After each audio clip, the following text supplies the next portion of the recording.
Pronto. Vamos. Maravilha. Vamos à oração, então, né? Vamos. Quem faz a oração?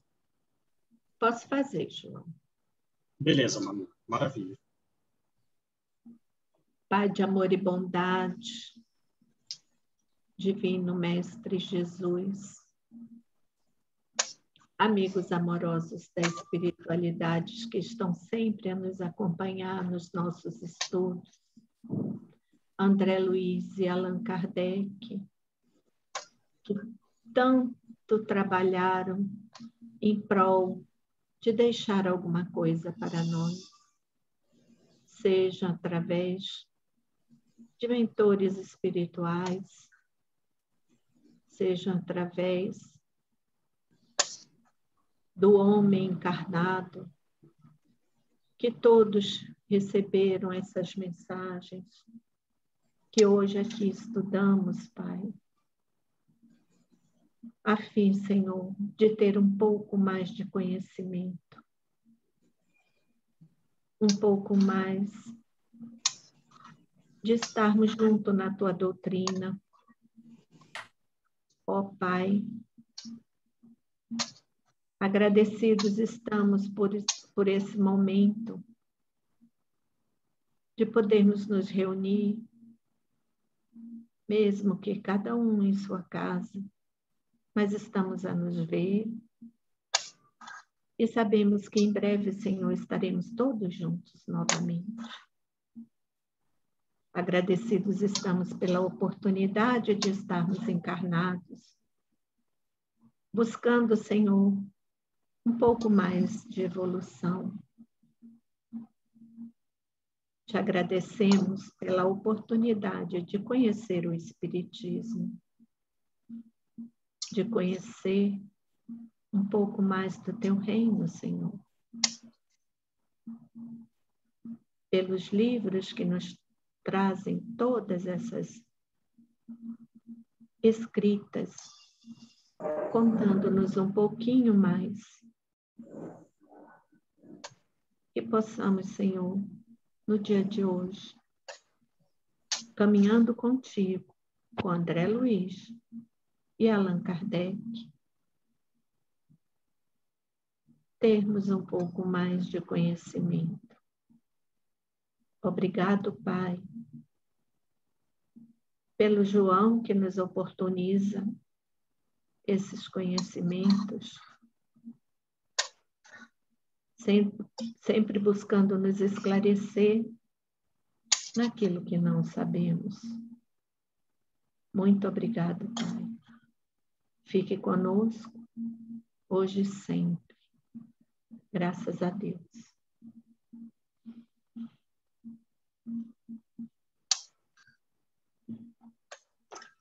Olá, Marta. Tudo bem? Oi, Ale. Beleza? Oi. Beleza. Como estão? Tudo bem. Graças a Deus. Nós estamos no capítulo 12, Dívida Agravada. Na minha edição aqui, a página 177, começa com uma prece assim: Deus meu, Pai de infinita bondade. Isso, a prece. Achei. Ale? Estou procurando, peraí. Capítulo 12. Aí passa umas 4 páginas, mais ou menos, Ali. Aí tem a prece. Tá. É 177?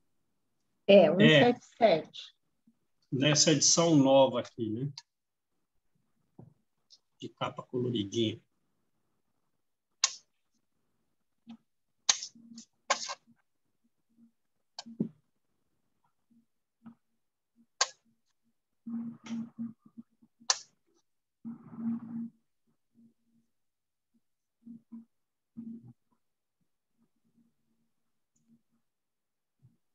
Já?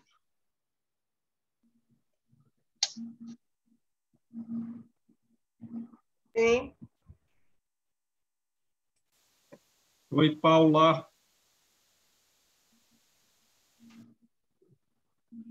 Boa tarde, gente. Boa Tudo tarde. jóia, beleza? Graças a Deus. Nós estamos aí na página 177 da edição nova, capítulo 12, né? Capítulo Sim. 12, dívida agravada.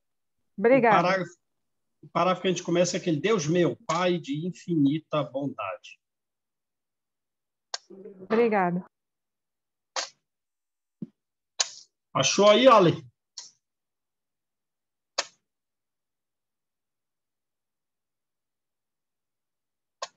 Todo mundo achou?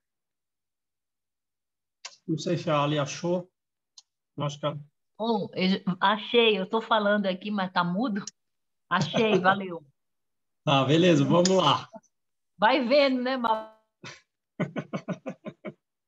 Bom, qual é o resumo do que nós já vimos nesse capítulo? Os servidores da mansão, no período de folga, se dirigem com pressa até para o parlatório para trabalhar. Lá eles fazem o quê com as pessoas que estão lá? Eles ouvem, eles medicam as pessoas, consolam, eles estimulam a compreensão do porquê daquela situação difícil em que eles estão, para levá-los à serenidade, né? E também auxiliam os entes familiares dessas pessoas que lá estão, estejam esses entes familiares encarnados ou estejam em regiões trevosas, né? André Luiz fala que o aspecto de todo mundo ali é um aspecto lamentável.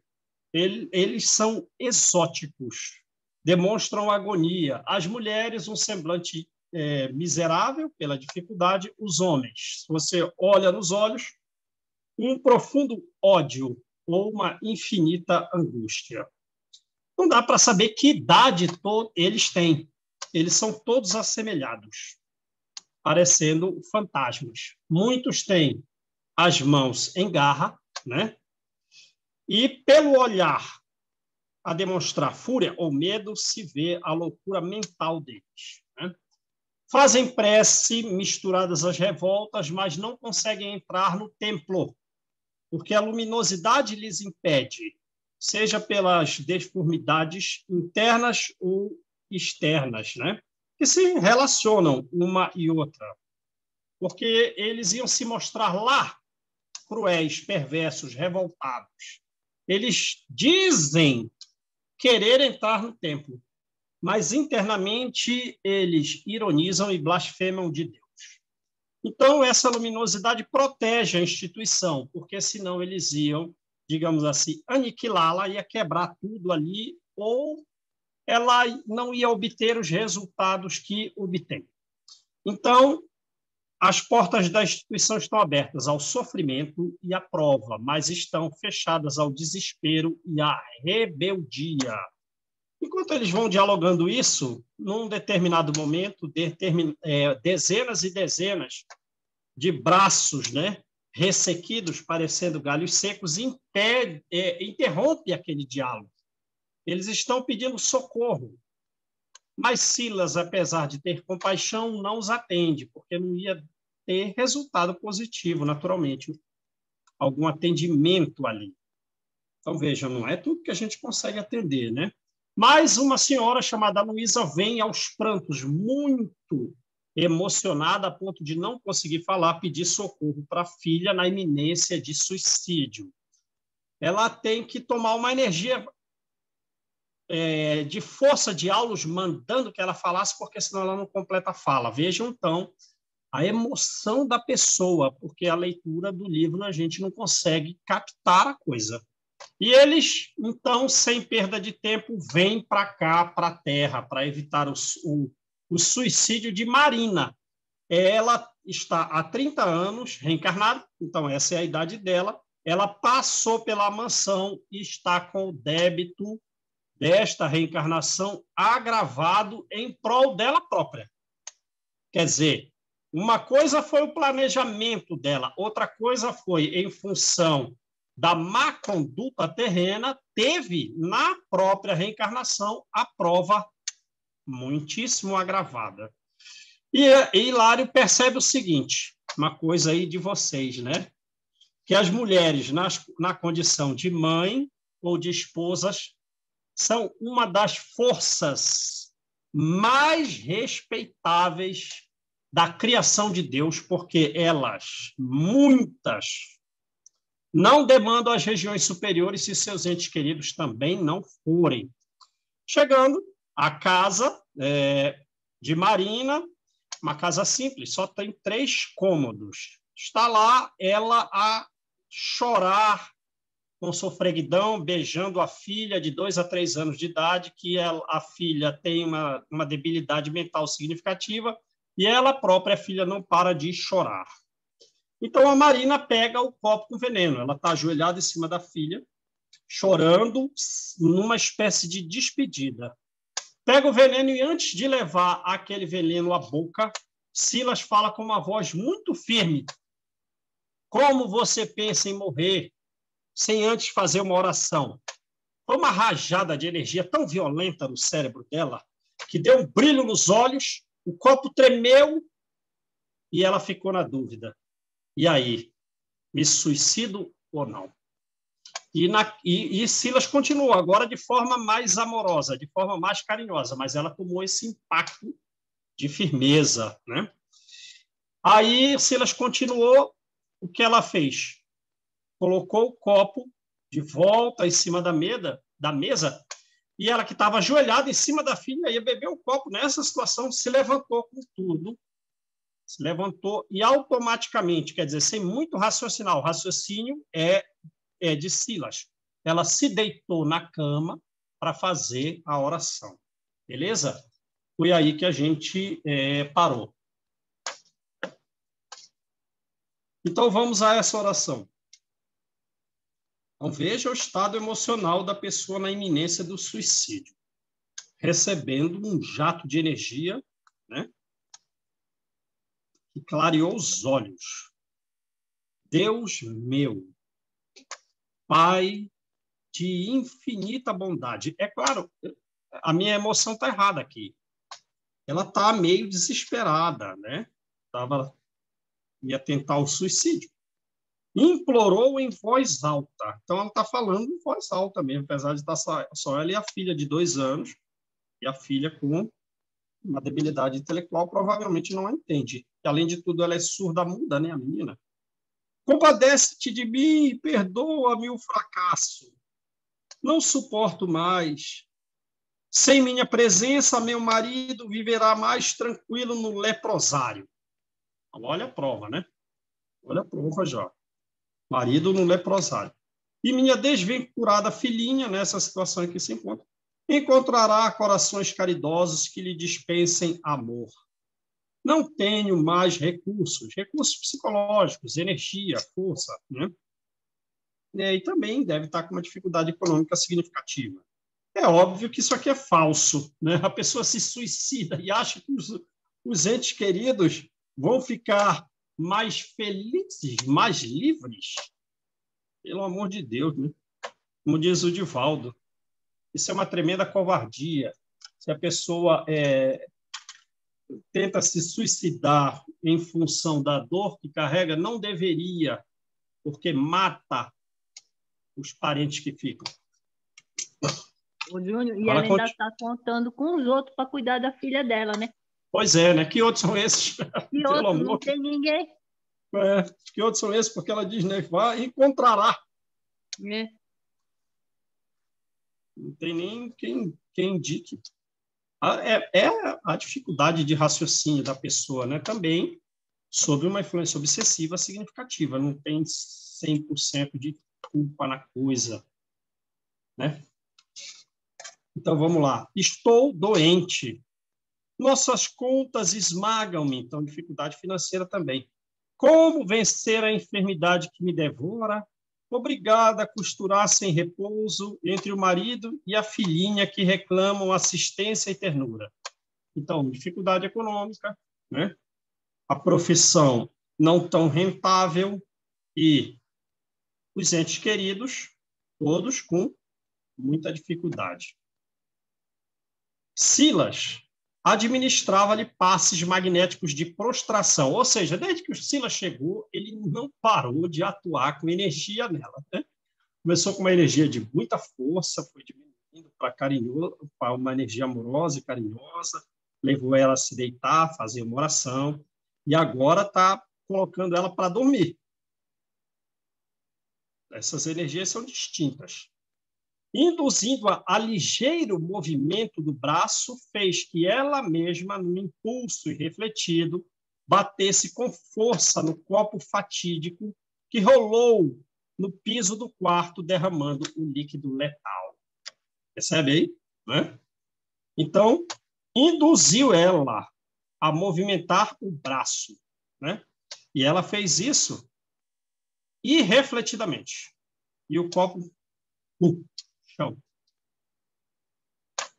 Em lágrimas copiosas, a pobre criatura insistiu desolada. Ó Senhor, compadece-te de mim. Ela está numa mistura de tristeza, né? E súplica a Deus. Mas antes, talvez, não tivesse realizando oração nenhuma ao longo da vida, só preocupada ali com a situação dela e dos seus parentes, né? Reconhecendo no próprio gesto impensado que derrubou o copo a manifestação de uma força estranha a entravar-lhe a possibilidade da morte deliberada naquele instante, passou a orar em silêncio, com evidentes sinais de temor e remorso, né? Então, agora ela que estava fazendo a oração em voz alta, agora passou a fazer a oração em silêncio. Reconheceu na quebra do copo, né, o derramado veneno, uma força do mundo invisível. E aí, o que ela faz? Então, fica com medo. Medo não, com temor, né? E já está com remorso. Beleza, o remorso, mas o temor.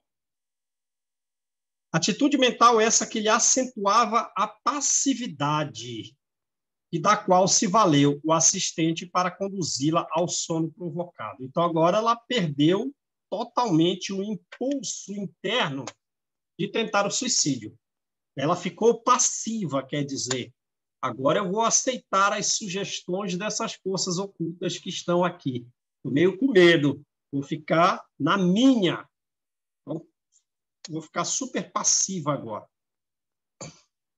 Silas emitiu forte jato de energia fluídica sobre o córtex encefálico dela, e a moça, sem conseguir explicar a si mesma a razão do torpor que lhe invadia o campo nervoso, deixou-se adormecer pesadamente, qual se houvera sorvido violento narcótico.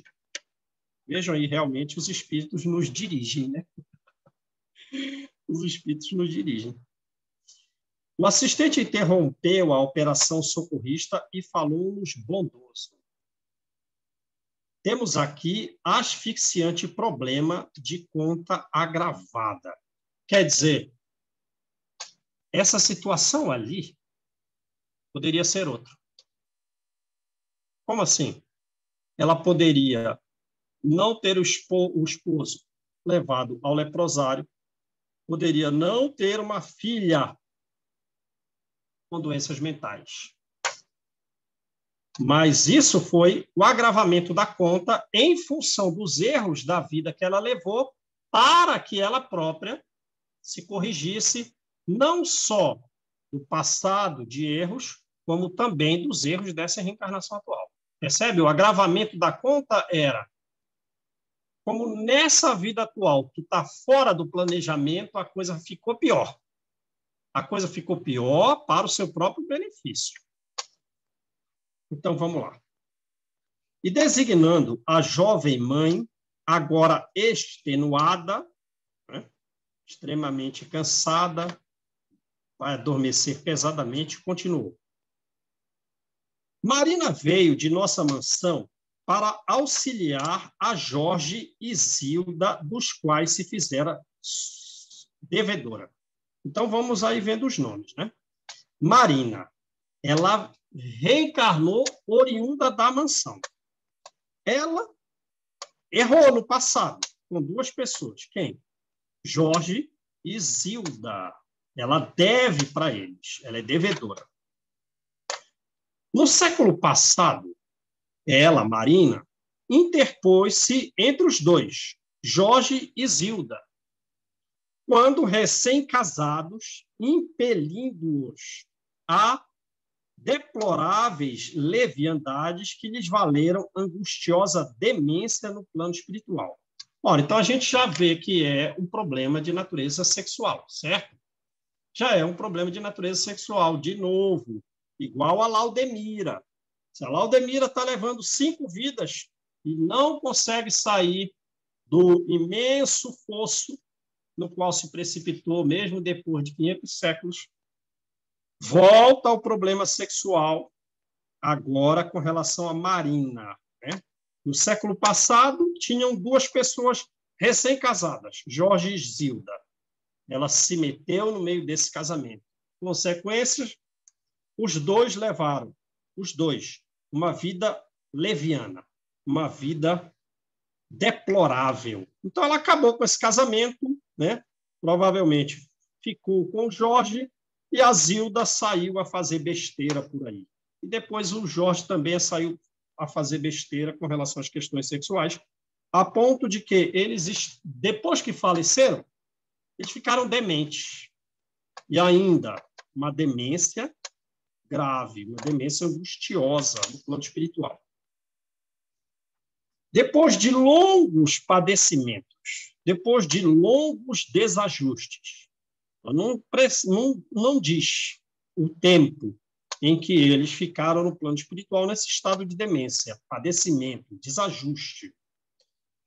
Permitiu o Senhor que muitos amigos intercedessem junto aos poderes superiores para que se lhes recompusesse o destino. Ora, então o que vai acontecer? Os pais, os amigos, né? Lá dentro da mansão Paz, em função dos esforços próprios de trabalho no bem, adquirem o direito, adquirem o crédito de pedir aos ministros superiores, como o ministro Sânzio, que auxilie aquele caso. Lembra daquele caso lá atrás? Aquelas 2 mulheres entraram naquela reunião mediúnica na qual apareceu o ministro Sânzio, e elas, pelo mérito de tanto esforço, de tanto trabalho no bem, ali na mansão, adquiriram o direito de participar dessa reunião para pedir pelos 2 irmãos.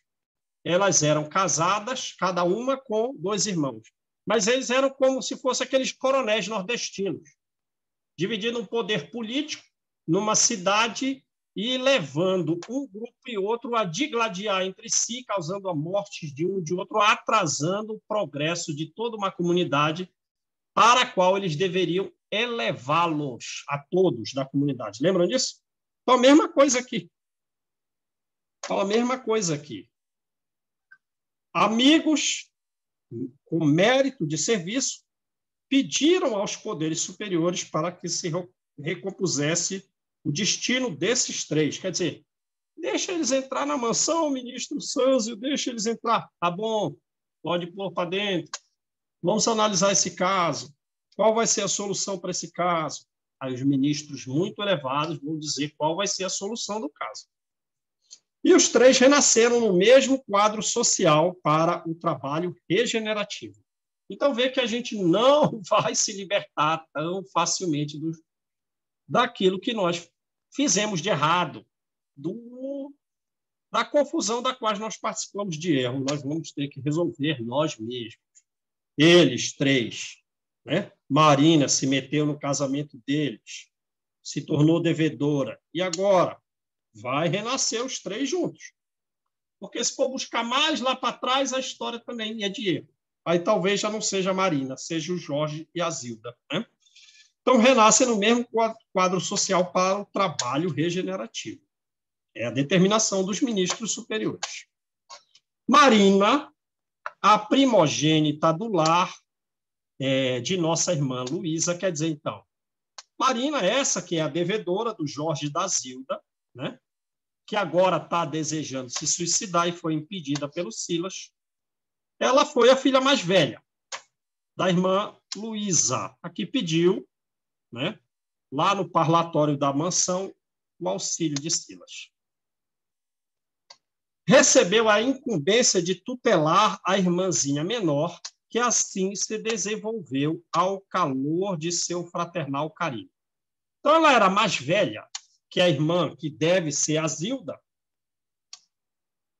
Não falou até agora, mas com certeza é. Né? A ponto dela participar do desenvolvimento da irmã menor. Então, tem uma idade com alguma diferença significativa.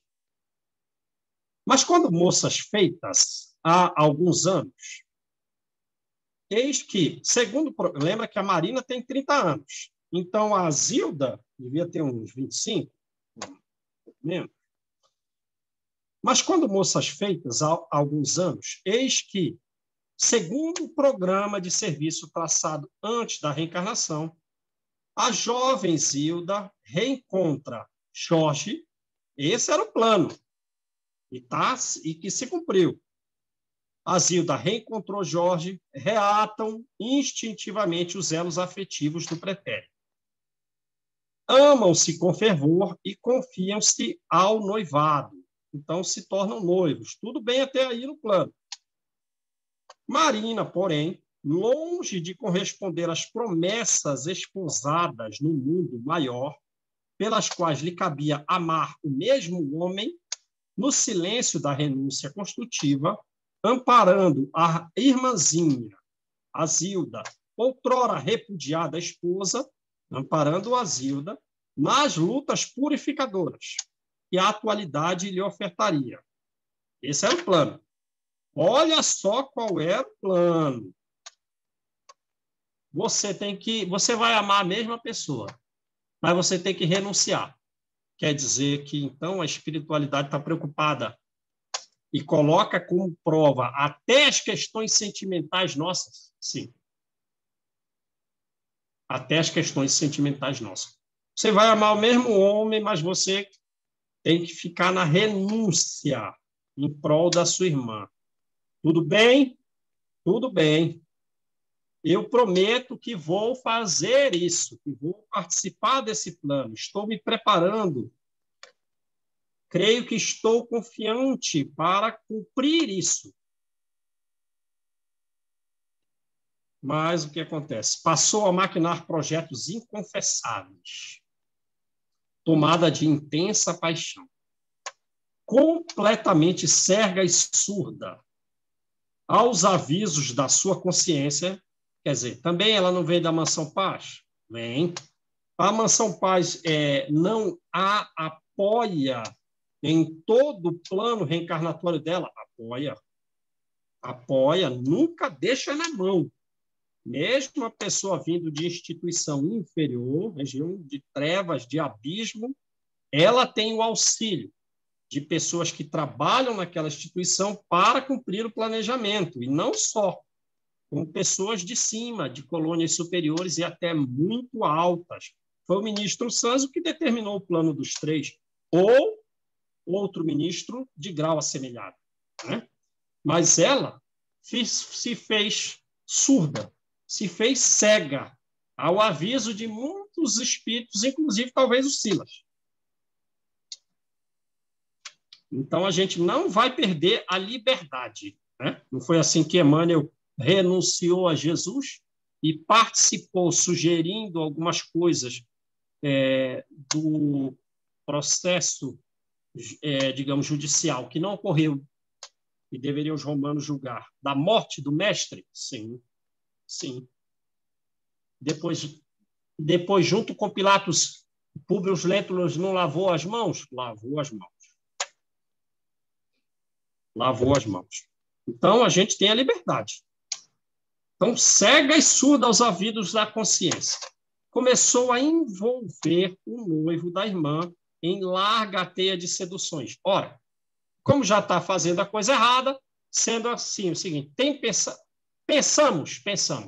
Se nós pensamos, tem mediunidade, tem associação. Então, está pensando uma coisa boa, se associa ao bem. Está pensando uma coisa ruim, está pensando, vai se associar. e tendo associação pode gerar até a interdependência entre o encarnado e o desencarnado. Então, que ela começou a envolver o noivo da irmã em larga teia de seduções. Larga.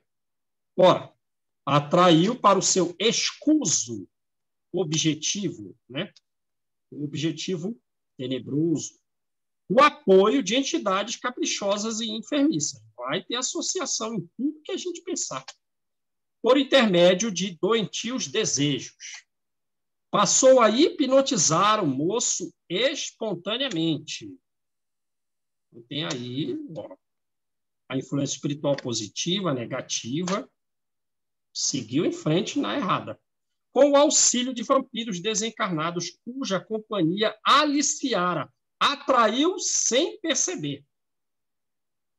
Mas a gente não. Estudou o livro dos domínios da mediunidade integralmente. Pensou, vai se associar. E Jorge, inconscientemente dominado, transferiu-se do amor por Zilda à simpatia por Marina. Observando que a nova afetividade lhe crescia assustadoramente no íntimo, sem que ele mesmo pudesse controlar-lhe a expansão. Né? Olha aí a situação que começou. Né? Poderia ter freado no começo essa coisa, mas não. Seguiu em frente, deu margem, não conseguiu se conter conforme prometeu, era uma renúncia. Zilda, quer dizer, a noiva, irmã, notou a modificação do rapaz, mas procurava desculpar-lhe a indiferença à conta de cansaço no trabalho, dificuldades na vida familiar, né? Então, a noiva falou, não, isso aí deve ser o trabalho, está cansando ele não está mais dando bola para mim, mas está cansado. Ou é lá o problema familiar que todos nós temos, né? Todavia, faltando apenas 2 semanas para a realização do consórcio, tudo bem, nós estamos lendo a história deles, né? Dessa vida atual, tendo falado de um problema de vida anterior que está se repetindo. E o que a menina tem a ver com essa história? A filha de 2 a 3 anos. Vamos guardando. É ela. Todavia, faltando apenas 2 semanas para a realização do casamento, do consórcio, surpreende-se a pobrezinha com inesperada e aflitiva confissão. Jorge expõe-lhe a chaga que lhe excrucia o mundo interior. Não lhe lega, né, a Zilda admiração, não nega a Zilda carinho, né? Mas desde muito reconhece que somente Marina deve ser-lhe a companhia no lar. A noiva preterida, né, a que foi dispensada, sufoca o pavoroso desapontamento que a subjuga e aparentemente não se revolta. Quer dizer, internalizou, né? Internalizou, sufocou um desapontamento muito significativo, pavoroso, que ela ficou subjugada. E aparentemente não se revoltou. Mas, introvertida e desesperada, consegue, na mesma noite do entendimento, a dose de formicida, o que põe termo à existência física. Quer dizer, aparentou que estava tudo bem, mas, de noite, no dia da confissão, se matou tomando formicida. Alucinada de dor, Zilda, desencarnada, foi recolhida por nossa irmã Luísa, a mãe, que já se achava antes dela em nosso mundo. Quer dizer, então, a mãe faleceu quando as filhas são jovens ainda, né? A própria irmã mais velha, Marina, que hoje tem 30 anos, a época da morte da irmã devia ter uns 20 e pouco. E a Zilda mais jovem ainda. A mãe já tinha falecido. Então, que já se achava dela, admitida na mansão pelos méritos maternais. Então, vejam aí, né? Vejam aí. Pelo mérito da mãe, a filha, que recém desencarnou pelo suicídio, foi recolhida na mansão. Se não fosse o mérito da mãe, não seria. Não seria. Vejam a importância da gente trabalhar, né? Porque aí vem a espiritualidade e nos ajuda em tudo. Um parente nosso quer se suicidar, mas como a gente trabalha, vem a espiritualidade e ajuda, apesar dos inferiores quererem realmente derrubar. A genitora, desditosa, rogou o amparo de nossos maiores. Então, ela foi numa sala daquela reunião mediúnica, como lá atrás estava falando do ministro Sâncio. Na posição de mãe, apiedava-se de ambas as jovens, né? Uma 20 e pouco, a outra 20 anos também, talvez. Uma vez que a filha traidora, a Marina, aos seus olhos era mais infeliz que a filha escarnecida, embora essa última houvesse adquirido o grave débito do suicídio. Em seu caso, suicídio atenuado pela alienação mental em que a moça se vira sentenciada sem razão a inqualificável abandono, né? Então, para a mãe, a filha traidora estava numa situação pior que a filha suicida. A filha suicida com atenuante da alienação mental em função da dor de se ver abandonada. Examinado o assunto, de novo, né, Júnior? Abandonada de novo, né? Abandonada de novo, exatamente. Na vida anterior já tinha sido. Exatamente. Exato.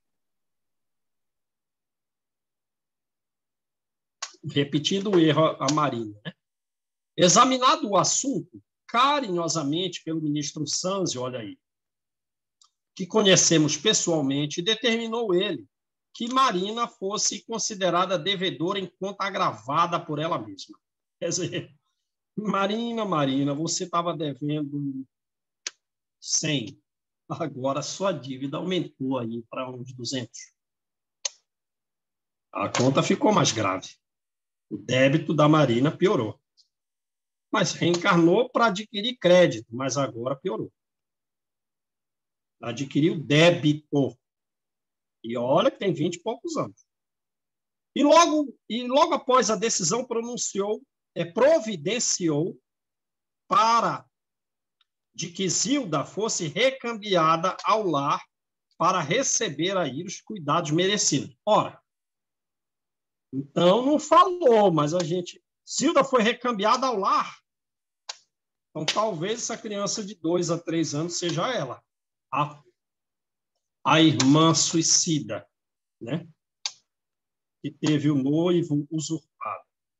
Marina falhara na prova de renúncia em favor da irmã, que lhe era credora, generosa, mas condenara-se ao sacrifício pela mesma irmãzinha, agora imposta pelo aresto da lei ao seu convívio, na situação de filha terrivelmente sofredora e imensamente amada.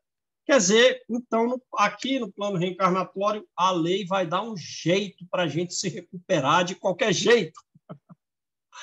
Agravando a conta. Agravando a conta, né? Olha, você falhou na prova da renúncia com a sua irmã. Mas agora a sua irmã vai reencarnar como sua filha.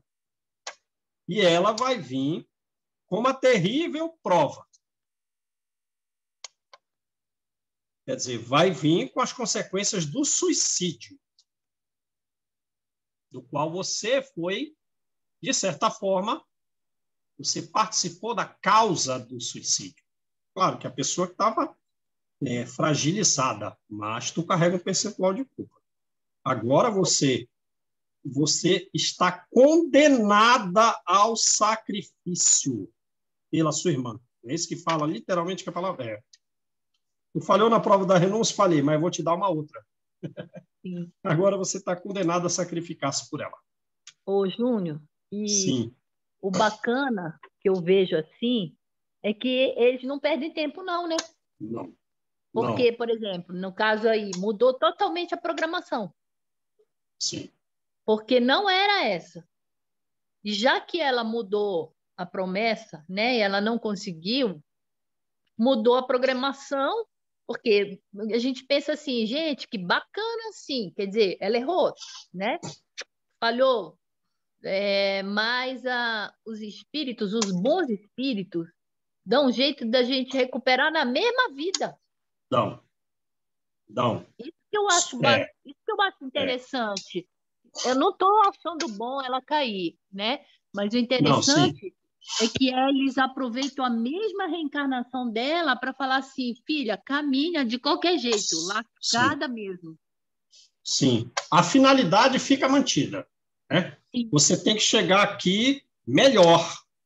Se você não vai chegar tão melhor quanto você poderia, você pelo menos vai chegar perto. Sim. Né? E agora a tua situação está mais agravada. Mas a gente que conhece o Espiritismo, a gente sabe que o agravamento das dificuldades, ou de uma maneira mais generalizada, que as coisas mais difíceis pelas quais nós devemos passar são essas coisas mais difíceis, mesmo que não sejam agravamento, situações que nos podem levar a liberdades mais significativas. Sim. Certo? Então, as dificuldades piores são as portas de libertação para a gente. Sim. A gente tem que entender isso com muita clareza. Seja o que for que venha, como diz o Evangelho, nós também não vamos pedir. Nós também não vamos pedir a pedreira em cima da gente. Mas se a pedreira vier, essa pedreira é que é o motivo que nos dará liberdade, né, diante da vida, caso passemos por essas dificuldades serenos ou buscando a serenidade ao máximo. Tudo é um processo, né?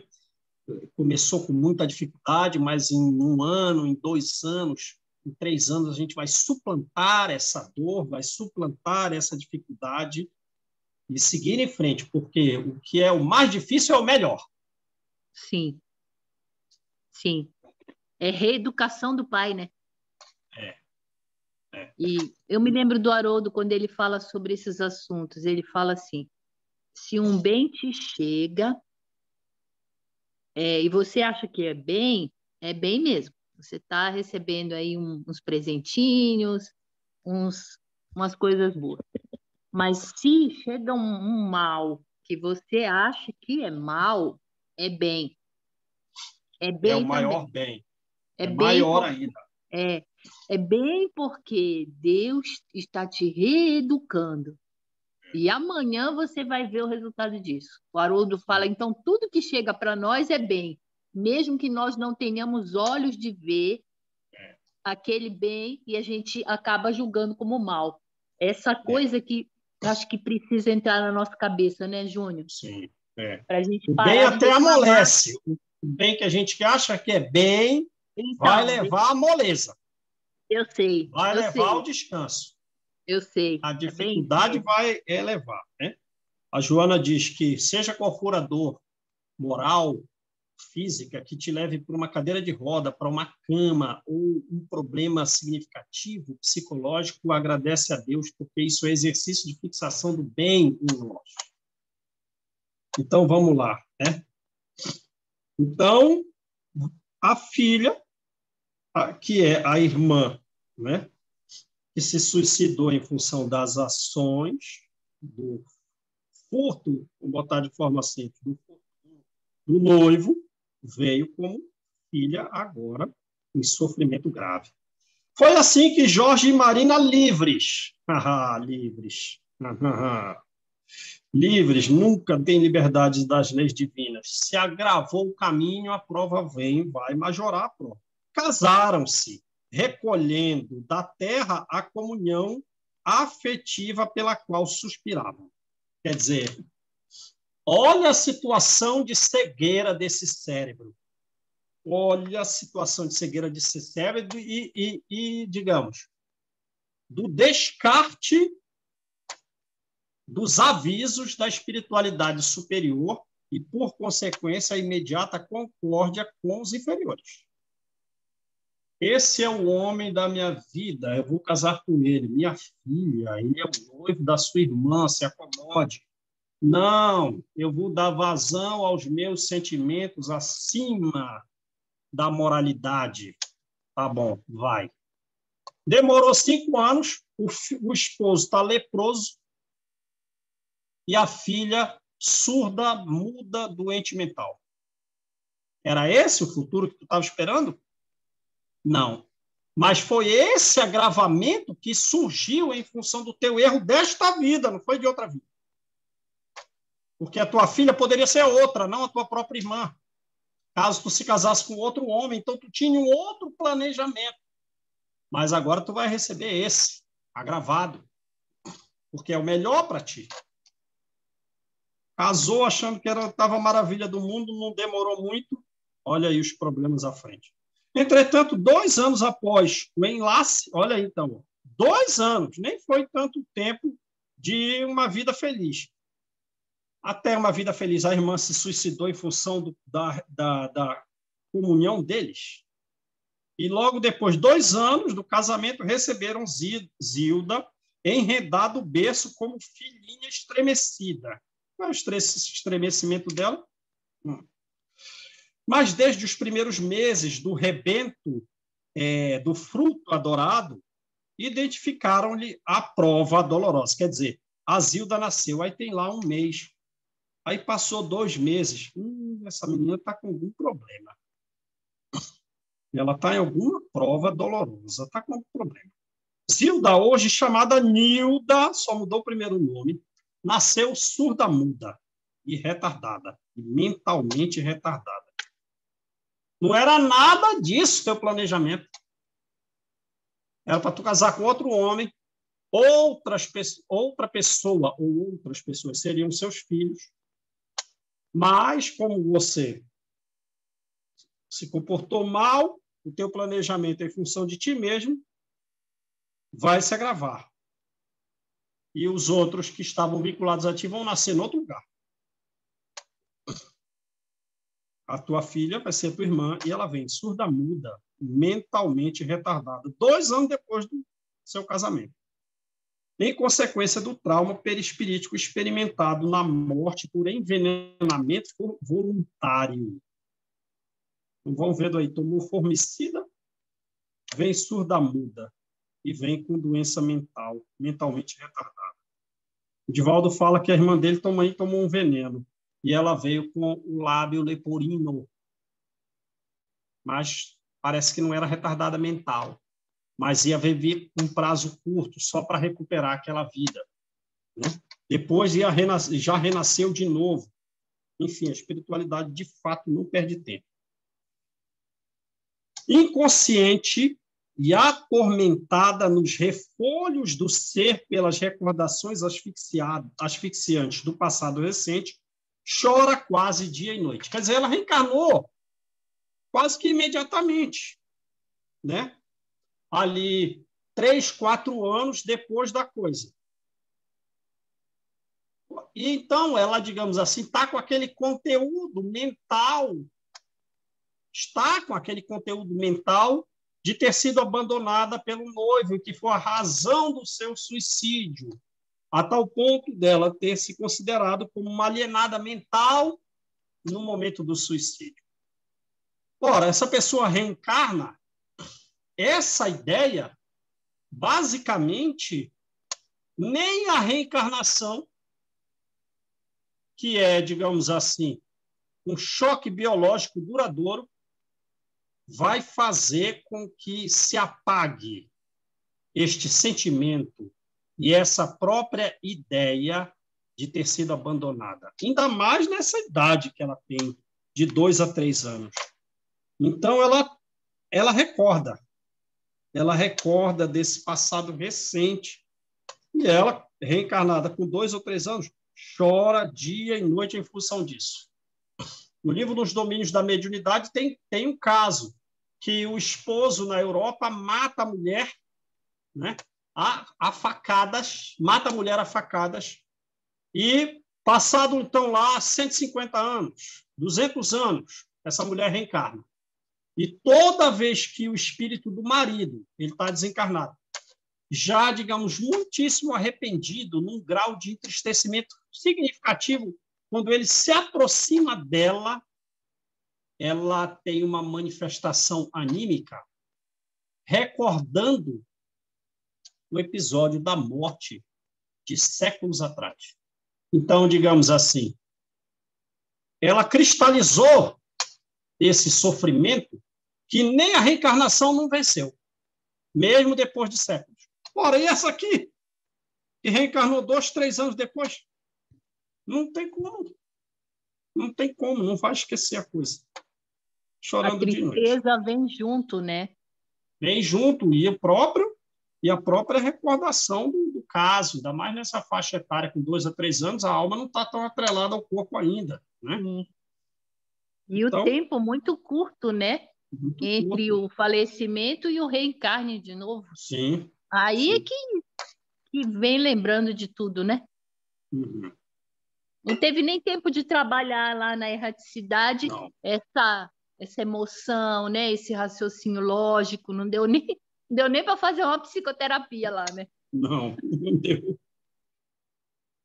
Quanto mais sofre, porém, mais ampla ternura recolhe dos pais que a amam com extremados desvelos de compaixão e carinho. Então, aí também tem a compaixão, né, e o carinho. A vida corria-lhes regularmente. Quer dizer, a vida é boa? Não. Fez um sonho errado que levou a uma vida problemática. E, por enquanto, regular. Não obstante atribulada pelas provas naturais do roteiro, quando há alguns meses, Jorge foi apartado para o leprosário, onde se encontra em tratamento. Quer dizer, se roubou o esposo da sua mulher, da sua irmã, acha que está tudo bem. Logo em seguida, 2 anos, a sua filha vem surda, muda e doente mental. Você não sabe, mas é a sua irmã que se suicidou. Mas a gente espírita já começa a adivinhar. Ora, e logo depois o teu esposo foi recolhido ao leprosário. De que valeu toda aquilo? De que valeu negar os avisos da espiritualidade superior? Sossega aí, sossega. O seu dever é renunciar. Acho que vai viver a 8ª maravilha do mundo. Desde então, entre o esposo doente e a filha infeliz, Marina, em seu débito agravado, padece o abatimento em que a encontramos, martelada igualmente pela tentação do suicídio. Né? Então, está aí a situação. Agora você vai ter que se virar. O seu esposo está sem ganhar dinheiro, sua filha é doente, tu vai ter que assistir tua filha e se virar para dar comida para ela. Silenciou o assistente. Achávamos-nos, eu e Hilário, assombrados e comovidos. Né? André Luiz, meu Deus, a lei não perde tempo, sim, em função do bem.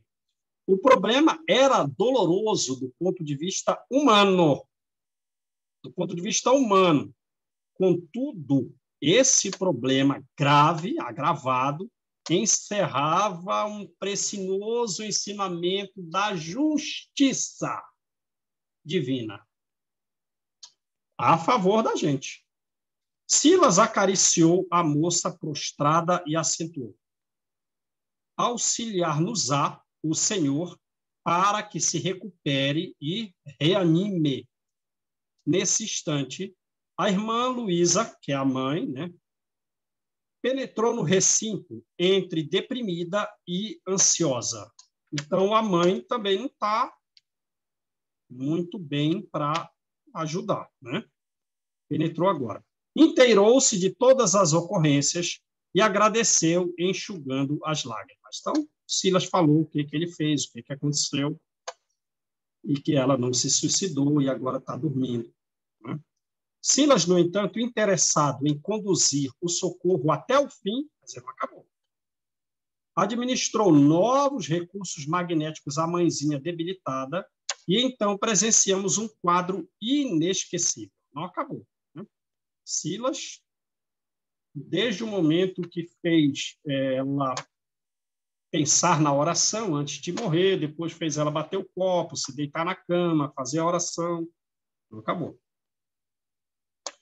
Marina ergueu-se em espírito sobre o corpo somático e pousou em nós o olhar vago e inexpressivo. Quer dizer, não está nem vendo ali direito, espiritual. Ou só tem uma sensação nessa direção. Está no plano espiritual nessa direção que estou achando que tem gente aqui. Mas não está vendo, olhar vago e inexpressivo. Nosso diretor, porém, com a despertar-lhe as percepções do espírito, afagou-lhe as pupilas com as mãos aureoladas de fluidos luminescentes. E, de repente, a maneira do cego que retorna à visão, então não estava vendo mesmo, o tipo espiritual, só pressentia. A pobre criatura viu a genitora que lhe estendia os braços amigos e carinhosos. Aí viu a mãe, pelas energias luminosas que Silas colocou no olho dela. Com lágrimas a lhe correrem dos olhos, refugiou-se-lhe no regaço, gritando de alegria. Mãe, minha mãe, és tu, minha mãe. Luísa acolheu-a docemente no colo afetuoso, qual se o fizesse a uma criança doente. Ela tem 30 anos, né? E, mal reprimindo a emoção, falou-lhe triste. A mãe ainda está com alguma tristeza, né? Sim, filha querida, sou eu, tua mãe. Rendamos graças a Deus por este minuto de entendimento. E, beijando-a com agoniada ternura, continuou. Então, está dando beijo, uma ternura meio agoniada. Por que o desânimo? Minha filha, por que o desânimo quando a luta apenas começa? Calma, você é recém-casada, está com 30 anos, a filha tem só 2. João, não é melhor a gente deixar esse pedaço para a próxima? Eu acho que sim. Porque é grande, hein, essa parte. Vamos sim. Então, vamos parar no começo desse parágrafo aí, né? Por que o desânimo? Para aqui. Né? Isso. O começo do diálogo da mãe com a filha. Né? Beleza, gente? Beleza. Débito agravado.